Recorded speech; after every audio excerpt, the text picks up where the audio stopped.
Maximum हो और दूसरा फंक्शनल ग्रुप एडजस्ट हो जाए। दो चीजें याद रहेंगी, दो केस बनेंगे।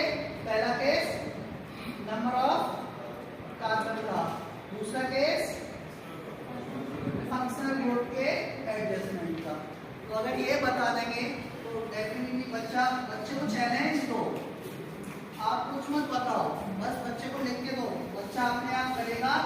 और करने के बाद जैसे हम लोग है ना, मैं आपको लेक्चर देता रहूँगा, कुछ देर बाद कुछ लोगों को नींद आना शुरू हो जाएगी, लेकिन मैं एंगेज क्यों रखना चाहता हूँ, क्योंकि आप जुड़े हैं, आपका जो मस्तिष्क है अच्छे से काम करता है। सेल्यूलम होता है, सेल्यूलम।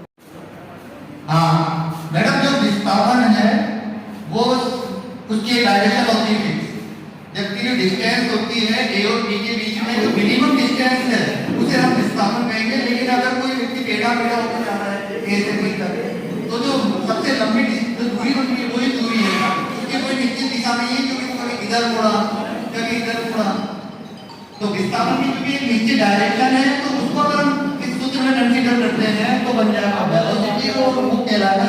हम सभी विज्ञान शिक्षक शिक्षार्थियों और शोधार्थियों के लिए हर 20 साल के बाद में एक राष्ट्रीय विज्ञान नीति आती है।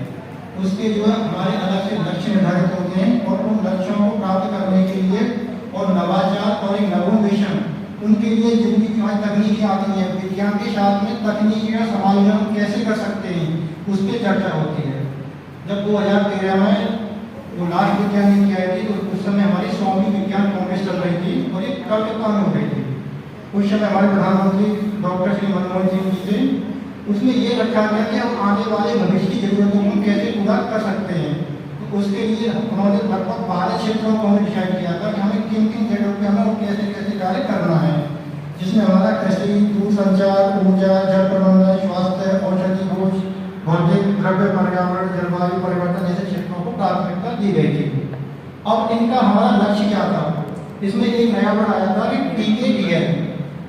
इसका जो फुल फॉर्म होता है ट्रेडिशनल नॉलेज डिजिटल लाइब्रेरी। एक हम उदाहरण देखते हैं, जैसे कि मान के चलो हमारे पैर में मोच आ गई, तो कुछ लोग क्या करते हैं, गांव में जो वैद्य हकीम होते हैं उनके पास जाते हैं, लोग वो कहते हैं चलो इस पर आप इसका लेप लगा दो, इस पर आप फिटकरी लगा दो, हल्दी लगा दो। तो जो हमारा जो ट्रेडिशनल नॉलेज है, जो हमारा परंपरागत ज्ञान है, जिसे हम आयुर्वेद भी कह सकते हैं, जिसे हम नेचुरोपैथी कह सकते हैं, यूनानी चिकित्सा भी कह सकते हैं, तो वो ज्ञान हमारा विलुप्त होता जा रहा है। तो उस ज्ञान को हम संरक्षित करने के लिए ट्रेडिशनल नॉलेज को डिजिटल लाइब्रेरी में कन्वर्ट कर रहे हैं। सरकार ने इसके लिए क्या किया कि पूरी डिजिटल लाइब्रेरी तैयार कर रही है, ताकि जितने भी विद्वान जन हैं, एक दिन पीछे बैठा हुआ था और हमारी कुछ इस चीज का चर्चा भी कर रही थी